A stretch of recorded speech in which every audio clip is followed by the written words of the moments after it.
Pacific ocean. Pacific அப்படின்னா அமைதின்னு அர்த்தம். பசிபிக்ன்ற நேம யார் வச்சாங்கன்னா ஸ்பெயின் மாலுமியான ஃபெர்டினண்ட் மெக்கல்லன் அவர் தான் வச்சாரு.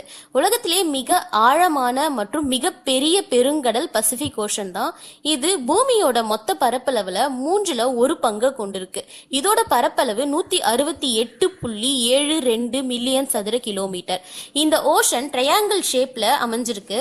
இதுல இருக்கிற ஐலாண்ட்ஸ் எல்லாம் Indonesia, Philippines, Japan, Hawaii, New Zealand,